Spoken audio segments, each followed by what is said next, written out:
नमस्कार दोस्तों, आज हम बात करेंगे कि क्या अशोक, जिन्हें हम इतिहास की पुस्तकों में अशोक महान के नाम से पढ़ते हैं, क्या उनकी महानता के पीछे उनके जीवन के किसी काले अध्याय को हमसे छिपाया जाता है। और कहा जाता है वह काला अध्याय है अशोक की क्रूरता। ऐसी क्रूरता जिसको सुनकर हमारे रोंगटे खड़े हो जाएं और हमको विश्वास भी ना हो कि वसुदेव कुटुंबकम की भावना, जो भारतीय दर्शन के मूलभूत आधारों में से एक है, उसको मूर्त रूप देने वाला शासक क्या इस हद तक क्रूर हो सकता है। और यही जिज्ञासा हमें इस तथ्य की जांच पड़ताल के लिए विवश कर देती है कि ये सच्चाई है या मनगढ़ंत कहानी, या फिर आधा सच आधा झूठ, या फिर किसी सच्चाई का मात्र एक छोटा सा अंश। देखिए, अशोक को जानने के बस दो ही साधन हैं, एक तो उसके द्वारा खुदवाए गए अभिलेख और दूसरा बौद्ध ग्रंथ। अशोक ने अभिलेखों को स्वयं खुदवाया था, जबकि बौद्ध ग्रंथ अशोक की मृत्यु के बाद लिखे गए थे। इन बौद्ध ग्रंथों में दीपवंश, महावंश, अशोक वदन, दिव्यदान प्रमुख है। और इन बौद्ध ग्रंथों में अशोक वदन एक ऐसा ग्रंथ है जिसमें अशोक की क्रूरता का सबसे ज्यादा जिक्र किया गया है। अशोक वदन की रचना किसने की, इसकी कोई जानकारी नहीं है। हाँ, लेकिन ये जरूर माना जाता है कि अशोक वदन के जो रचनाकार थे वो बौद्ध मत अनुयायी ही थे और इस ग्रंथ की रचना मथुरा या फिर मथुरा के आसपास के क्षेत्र में हुई थी। अशोक वदन के अनुसार बौद्ध धर्म अपनाने से पहले अशोक बहुत ही क्रूर राजा था, जो निर्दोष लोगों को भी नहीं छोड़ता था।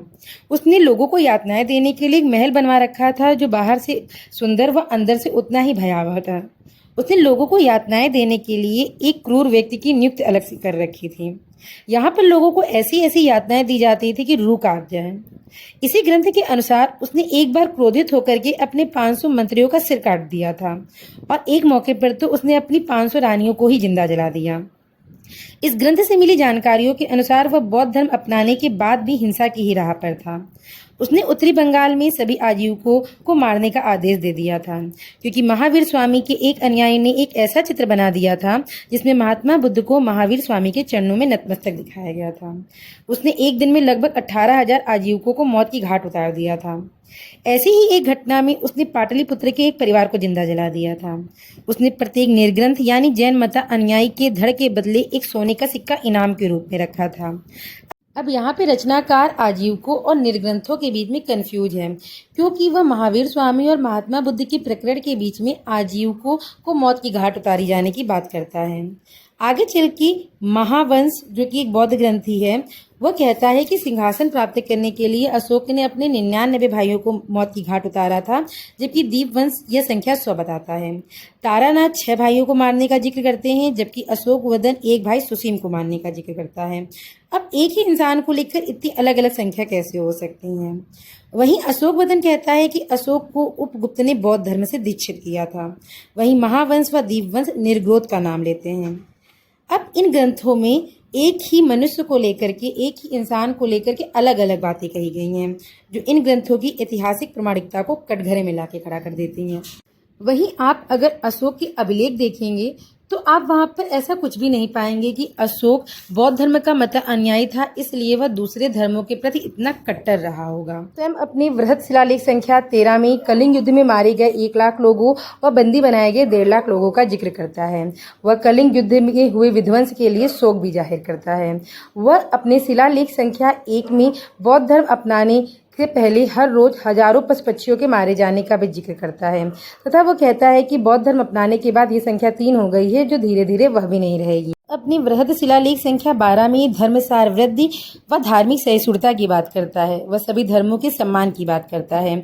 वह बराबर की पहाड़ों पर आजीविकों को गुफा भी दान में देता है और उन गुफा लेखों में इस दान का जिक्र भी करता है। यह बात अलग है कि वह कलिंग में जो धौली और जौगढ़ में जो शिलालेख अंकित कराता है, उसमें शिलालेख संख्या 13 का अंकन नहीं कराता है, जिसके पीछे कुछ कारण भी रहे होंगे। जिसमें से पहला कारण तो यही है कि कलिंग युद्ध के कारण कलिंग के लोगों में अशोक के प्रति आक्रोश होना एक स्वाभाविक सी बात थी और इस बात से अशोक भी अवगत था। इसलिए वह नहीं चाहता था कि कलिंग युद्ध की कोई भी ऐसी निशानी रहे जो कि उन यादों को ताजा बनाए रखे। इसी के साथ साथ वह यह भी नहीं चाहता होगा कि कलिंग की जनता उसके विरुद्ध फिर से उठ खड़ी हो। वह कलिंग में शिलालेख संख्या 13 के स्थान पर दो पृथक शिलालेख स्थापित कराता है, जिसमें से पहले पृथक शिलालेख में वो कहता है कि समस्त प्रजा मेरी संतान है। अगर आप संतान की तरह रहेंगे तो आप भी मुझे अनुकूल ही पाएंगे और आपको पुरस्कार मिलेगा, लेकिन अगर धर्मानुशासन का पालन नहीं करेंगे तो उसका दंड भी है मेरे पास। इस तरह वह निरंकुशता को पितृ निरंकुशता में बदलता है। वो पितृवत व्यवहार करने की कोशिश करता है और जनता से एक तरह से एक कनेक्शन बैठाने की कोशिश करता है। वह अपने बृहद शिलालेख संख्या 6 में जनता के लिए हर समय उपलब्ध होने की बात कहता है। वह अन्य देशों के शासकों के साथ मधुर संबंध बनाए रखने के लिए धर्म प्रचार प्रसार का सहारा लेता है। वह वसुधैव कुटुंबकम को मूर्त रूप देता है। वह इतिहास का पहला ऐसा राजा था जो लोक कल्याणकारी राज्य की बात करता है। वह जनता के कल्याण में राजा का सुख ढूंढता है। संदेह वह अभी भी एक चक्रवर्ती सम्राट था, इसलिए उसने अपनी सेना को बौद्ध धर्म अपनाने के बाद भी भंग नहीं किया था। वह शिलालेख संख्या 13 में आठविक राज्यों को चेतावनी भी देता है। वह राज्य को प्रेम व भय का पर्याय बनाता है। उसको इतिहास में ऐसे ही महान का दर्जा नहीं मिला है। उसकी सोच समय से आगे थी। उसकी अहिंसा शक्तिशाली की अहिंसा थी। उसने उस समय अहिंसा का मार्ग अपनाया जब उसकी शक्ति चरमोत्कर्ष पे थी। कुछ विद्वान यह भी कहते हैं कि अशोक ने कलिंग युद्ध के पहले बौद्ध धर्म अपना लिया था, यानी कि उसने हिंसा का मार्ग बौद्ध धर्म को अपनाने के बाद भी नहीं छोड़ा था। और उसके लिए वह उसके लघु शिलालेख के पॉइंट नंबर 1 को उठाते हैं, जहां पर वो कहता है कि उसको बौद्ध धर्म अपनाए हुए लगभग 2.5 साल या उससे थोड़ा अधिक साल हो चुका है। लेकिन यहाँ पर ध्यान देने वाली बात है कि अशोक के राज्याभिषेक के लगभग 10वें या 11वें वर्ष में इन शिलालेखों का अंकन कराया गया, जो कि लगभग 257 ईसा पूर्व का समय रहा होगा। और अशोक का राज्याभिषेक 269 ईसा पूर्व के आसपास हुआ था। जबकि अशोक ने जो कलिंग का युद्ध है वो अपने राज्याभिषेक के 8वें वर्ष यानी कि 262 से लेकर के 261 ईसा पूर्व के बीच में लड़ा था। तो इस तरीके से 257 ईसा पूर्व यानी कि जब वो अपने लघु शिलालेख अंकित करा रहा है और कलिंग युद्ध जो कि लगभग 262 से 261 ईसा पूर्व के बीच में हो रहा है, उनके बीच में लगभग 3 से 4 साल का अंतर है। तो इस बात से हम इस बात को प्रूफ नहीं कर सकते कि उसने कलिंग युद्ध से पहले ही बौद्ध धर्म अपना लिया था, क्योंकि इन शिलालेखों के लघु शिलालेखों के अंकन और कलिंग युद्ध के बीच में 3 साल का अंतर है। और यहाँ पर अशोक स्वयं कह रहा है कि उसको बौद्ध धर्म अपनाए 2.5 साल हुआ है। तो इस तरीके से ये डेट कलिंग युद्ध के आसपास या उसके बाद के आसपास पहुंच जाती है। इस कारण से हम इस बात को नहीं कह सकते कि उसने कलिंग युद्ध से पहले ही बौद्ध धर्म को अपना लिया। अगर हम कंक्लूजन पर आते हैं तब देखते हैं कि वास्तव में ऐसा नहीं है कि अशोक को साम्राज्य की गद्दी ऐसे ही मिल गई हो। उसने सत्ता पाने के 4 साल बाद अपना राज्याभिषेक कराया था। शायद उसको उत्तराधिकार के युद्ध में भाग लेना पड़ा हो, जिसमें उसके द्वारा उसके भाइयों की हत्या भी हुई हो। इस युद्ध में उसके भाइयों ने भी संघर्ष किया होगा, परंतु जो शक्तिशाली था उसने सिंहासन को प्राप्त किया। यह कोई नई घटना नहीं है जब सिंहासन पाने के लिए इस प्रकार के युद्ध लड़े गए हों या इस प्रकार की हत्याएं हुई हों।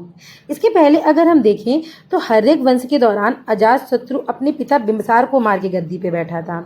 गुप्त शासक चंद्रगुप्त द्वितीय ने अपने भाई की हत्या करके गद्दी प्राप्त की थी। और कलिंग युद्ध भी अशोक के चरित्र पर कोई कलंक कैसे हो सकता है? वह राजा था और साम्राज्य विस्तार उसका काम था। साम्राज्य विस्तार शक्ति व युद्ध के बल पर ही होता है, और जितना बड़ा युद्ध होगा उतना ही ज्यादा विध्वंस होगा। इसी के साथ जो बौद्ध ग्रंथ अशोक की क्रूरता का वर्णन करते हैं कि पहले अशोक अपनी क्रूरता के कारण चंडा अशोक था, लेकिन बौद्ध धर्म अपनाने के बाद वह धर्म से परिपूर्ण अशोक हो गया। वह वास्तव में बौद्ध धर्म के प्रचार व उसके महिमा मंडन को केंद्र में लेकर चलते हैं। मानव बौद्ध धर्म से पूर्व वह निरंकुश राजा रहा होगा, जो एक राजा के लिए सामान्य बात है।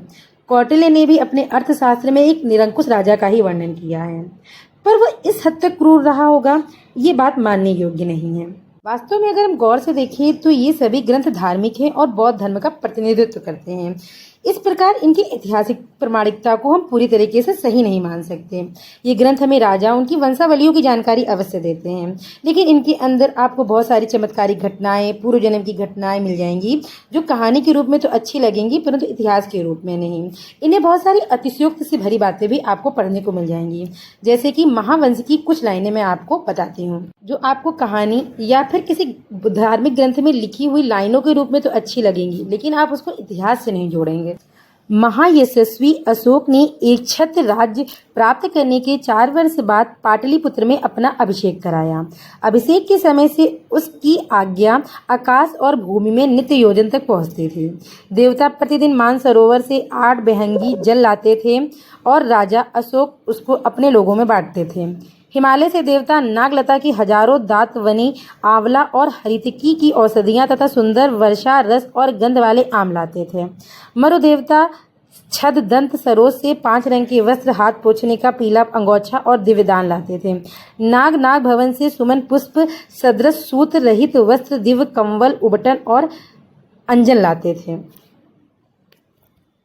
इसी के साथ साथ इन ग्रंथों में अशोक को अन्य धर्मों के प्रति इतना क्रूर केवल उसको बौद्ध धर्म का कट्टर समर्थक घोषित करने के लिए किया गया है। अशोक के अभिलेखों में भी उसकी कट्टरता का कोई जिक्र नहीं मिलता है। अशोक का धर्म भी नैतिक गुणों व नैतिक मूल्यों का एक संकलन था। वह बौद्ध मत अनुयायी अवश्य था, लेकिन उसके धर्म में भी बौद्ध मत की समस्त जो अवधारणाएं हैं वो नहीं आती थी। उसने युद्ध की जगह बुद्ध को चुना, यानी उसने युद्ध की जगह प्रेम को चुना। वह एक ऐसा धर्म लेके आया जो कि नैतिक गुणों का संकलन था, नैतिक गुणों का समन्वय था। वह अपनी जनता के लिए स्वर्गलोक की कामना करता है। इतिहास को जानिए, परंतु मात्र कई बातों पर नहीं, बल्कि अनेक स्रोतों को पढ़कर, वह उनकी विषय वस्तु व प्रामाणिकता को जानकर, क्योंकि इतिहास किसी को यूं ही महान नहीं बना देता। अगर वीडियो अच्छी लगे तो प्लीज चैनल को लाइक करिएगा, सब्सक्राइब करिएगा। धन्यवाद।